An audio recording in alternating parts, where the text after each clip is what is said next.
उपस्थित आपण सगळ्यांना मनापासून नमस्कार करतो की आपण आपली एकता कायम ठेवली आहे, त्याबद्दल तुमच्या मनापासून सगळ्यांचे धन्यवाद व्यक्त करतो।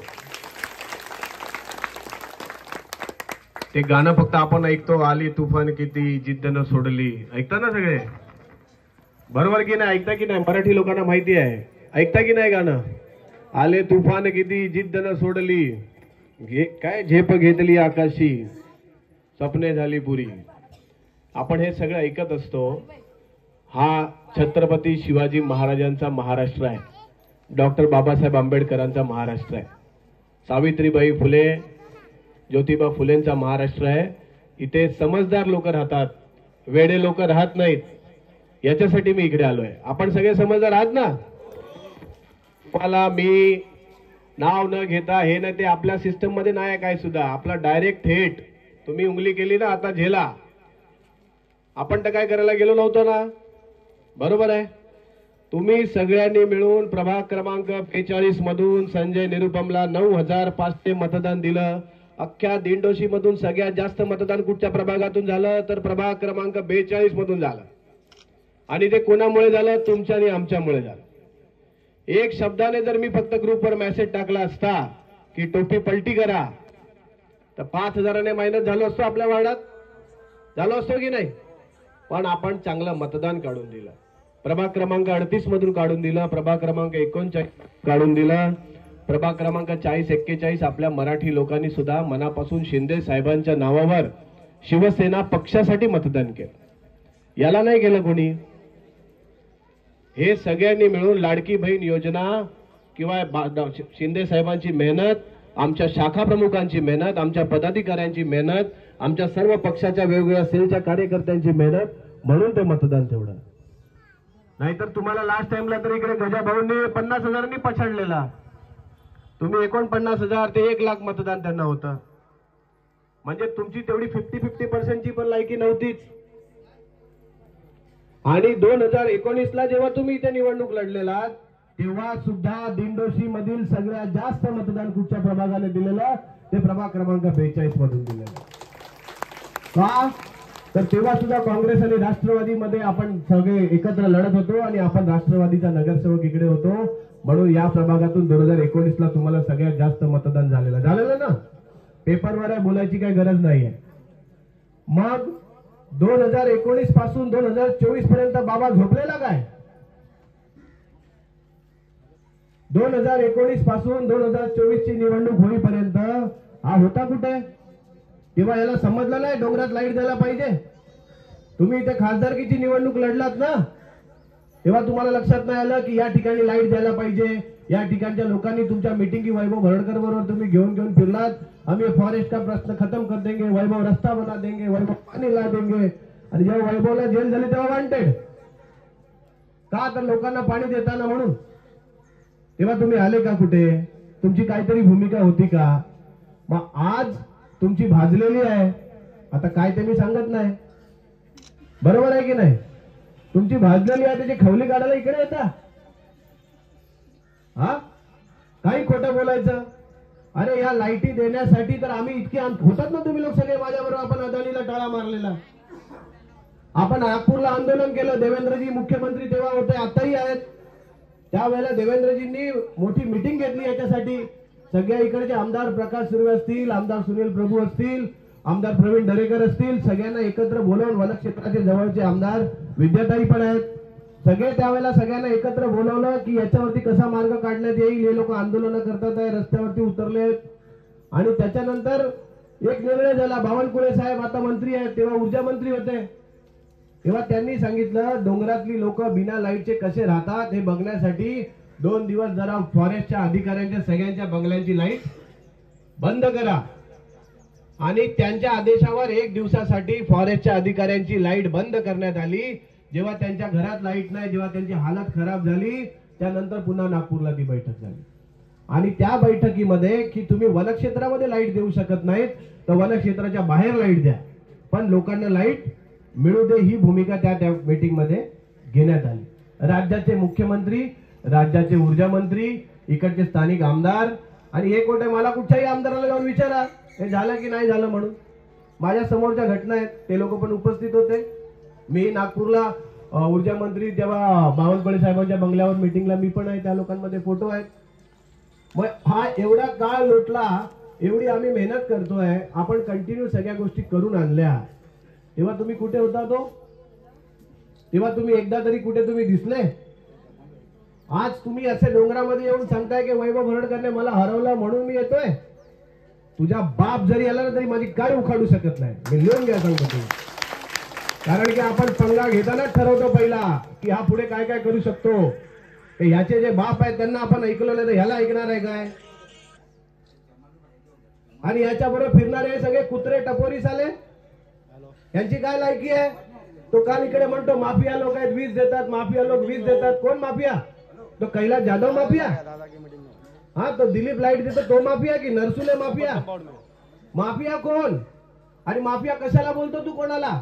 ते पोरं भाई आपल्या बरोबर नसले, इकडे तिकडे असले, कसे पण असले तर डोंगरात लाईट देतात आहे ना रे. त्यांच्यामुळे 24 तास लोक उजेडामध्ये फिरताय.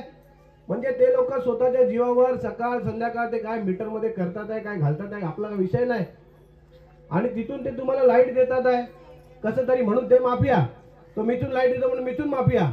तो सुरेश जाधवला पण माफिया म्हटलं पाहिजे. मग सुरेश जाधव लाईट देतो म्हणून सुरेश जाधव माफिया. अरे तुम्ही माफिया बोलता कोणाला आहे आणि कशाला? त्यांनी काय केलंय तुमचं? हे बघा, लाईटचं तुम्हा सगळ्यांना मी जाहीरपणे सांगतो, लाईटची आपल्याला बाहेरून आपण लाईट घेतोय. म्हणजे आपण जे बाहेर मीटर लावलेले आहेत, जे मीटर आपण बाहेर लावलेले आहेत ते कमर्शियल मीटर आहे. कारण की रेसिडेन्शियल एका मीटर मधून तुमच्या 50-50, 25-25 घरांना लाईट देता येत नाही. म्हणून ते कमर्शियल मीटर बाहेर लावलेत. त्याचा टेरिफ रेट आणि तुमच्या रेसिडेन्शियलचा टेरिफ रेट थोडा वेगळा असतो. म्हणून काही ठिकाणी तुम्हा लोकांना बिलं जास्त येतात, काही ठिकाणी कमी येतात. हा त्याचा तिकडचा महत्वाचा मुद्दा म्हणजे तो आहे. त्या मुद्द्याकडे लक्ष नाही. त्या मुद्द्यातून बाबा आपण त्याला रेसिडेन्शियल करून एकत्र सगळ्या गोष्टी सॉल्व्ह करू. त्या गोष्टी म्हणजे याला नॉलेजच नाही. उगाच यायचं आणि काही भोकायचं इकडे. आणि नंतर मग तिथे अदानीला जाऊन तो काय काय बोलला त्याचा व्हिडिओ आपल्याकडे आहे, त्याचा ऑडिओ आपल्याकडे आहे. इकडे पत्रकाराने विचारलं तर म्हणतो नाव घ्यायचं नाही. तुला हिंमत आहे तर इथंच घ्यायचं ना. आमची लोक बसलेलीच अंडी बिंडी कांदे बिंडे घेऊन सगळे बरोबर. आमच्यासारखं मर्दानगी सारखं काम करायचं. पण त्या बापाला घाबरायचं नाही. आम्ही इकडे फॉरेस्टला अंगावर घेऊन पाण्याची लाईन आणली ना. जेलमध्ये घेतलो. मला फॉरेस्टवाले माझ्याकडून एफिडेव्हिट करून मागत होते की लाईट पाण्याची लाईन तुम्ही काढून टाका. आम्ही सगळ्या डोंगरातल्या पाण्याची लाईन काढून टाकतो. लोक जसे पहिले पाणी भरत होते तसे त्यांना भरू द्या. मी बोलो कोणाचा बाप जरी आला मला जेलमध्ये घ्यायला जरी लागलं तरी सुद्धा मी पाठी हटणार नाही. मी पाण्याची लाईन काढली नाही. मी आज सुद्धा कोर्टामध्ये जाऊन उभा राहतोय. आज सुद्धा केसेस लढतोय. मला कोणाची भीती नाही आहे. आणि ज्या दिवशी मी ठरवेन ना की बाबा मला आता ही केस नाही लढायची आहे, मी विड्रॉ करतो, त्या दिवशी खरोखर सांगतो हे जे कोणी आहेत ना कलाकार लोक, ते कोर्टापेक्षा कायद्यापेक्षा मोठा कोण नसते. आपण झेलतोय म्हणून आपल्या दरवाजामध्ये पाणी आहे सगळ्यांच्या.